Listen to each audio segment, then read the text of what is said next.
Hi guys, welcome back to the channel. This is Pawan. I'm a registered nurse based in Sydney, Australia, and in this video I'm going to give you some realistic tips on how to excel those nursing assignments. And before I get into those tips, let me tell you that nursing degree is not just about assignments. You will have quizzes, presentations, group assignments as well, but writing essays is a major part of the coursework, and that's exactly what I'm going to focus on in this video. So let's get right into it.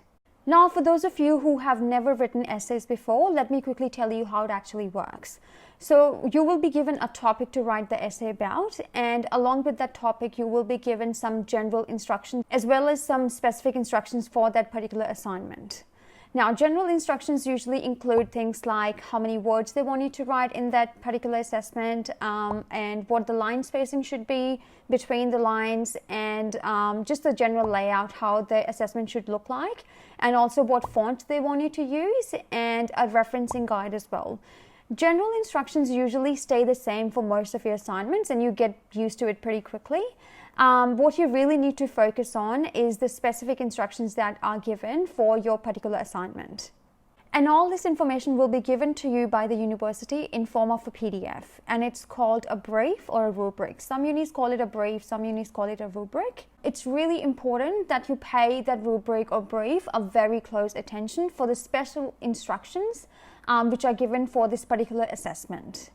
Because you might write an essay which is very well written, there's no grammatical errors whatsoever, and you have followed all the general instructions correctly, but you won't get good grades for it because you actually didn't talk about the things they were expecting you to, which they mentioned in the special instruction part for that particular assessment in the brief. So it's really important that you pay that brief a very close attention.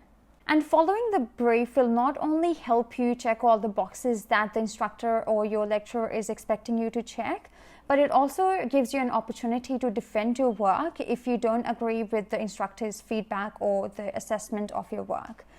For example, I also had similar experience when I was at uni. I followed all the rubric properly, I went through all the instructions properly, and then I didn't get such a good grade, which I was expecting, but sometimes we do overlook the silly mistakes, and that's exactly what happened when I went to seek feedback from my lecturer that why did I not get a good grade, because I had really worked hard for this one and I followed all your instructions properly, and then they were easily able to point out all the silly mistakes that could have been avoided if I was just maybe more well rested or if I had someone else to check my work. So yes, following the rubric is the key to getting good grades.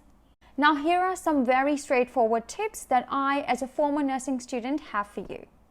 Number 1, start early. Don't wait until a week before your assessment is due. As soon as you get access to the subjects for the semester, sit down and go through all the assessments that are due.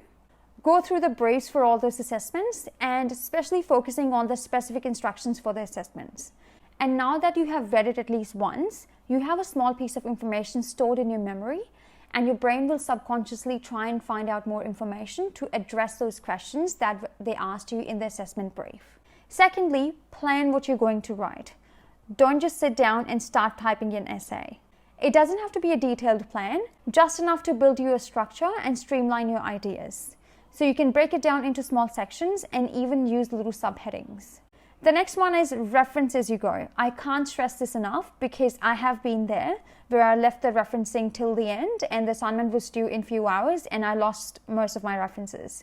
And it was a very scary moment. So trust me when I say that you have to reference as you go. And if you find referencing really hard, there are some sites to help you out there, and your university will actually provide you with the referencing guide as well. The more you do it, the more you will get used to it. Initially, it is very scary, but eventually you will get used to it. The next one is take a break, come back and edit your work. It's best to leave a gap between writing your essay and editing your work. It helps you redirect your thoughts. So get that coffee, some fresh air, go for a run, whatever that helps you clear your mind a little bit, because your mind will need some rest in between writing and editing your work. So make sure you get that break. The next one is get someone else to proofread your assignment. They don't have to be a nurse or in medical field. Just a fresh pair of eyes on your work can help you actually pick up on any silly mistakes or any grammatical errors that may have occurred and you miss them. For example, I used to get one of my neighbors to proofread my assignments, and it was actually a big help. Lastly, academic help. You can always approach university's academic help and ask them to review your assignments before you submit them. I found them really helpful when I was struggling with assignments, and they can be very brutal and honest, and that's exactly what you need. In my first assignment as a nursing student, I got a pass plus. That's all I got. It was a 2,000-word essay on primary healthcare, and I spent days and days writing that essay, and I thought it was amazing in every way. But when I saw the results, I was gutted, thinking, look, I spent so much time on this particular essay and it's worth 50% or whatever it was, and this is all I got. And then I went to see the academic help. I even saw the lecturer seeking feedback on what I could have done better, and they were very good, and they gave me all the they pointed out all the silly mistakes that I did, and because I didn't get anyone to proofread, and also because I was very new to referencing, because we are not used to referencing or writing essays for that matter, coming from India, and year 12 and 11, or even in unis, we don't write essays. So this was very new. So anyway, I followed all the instructions they gave me, all the feedback, I took it all in, and for the next assessment, which was I think about 2,500 words, I got a distinction, which I was really happy with, because I was getting better at referencing, I was getting better at just framing and streamlining my ideas a little bit more.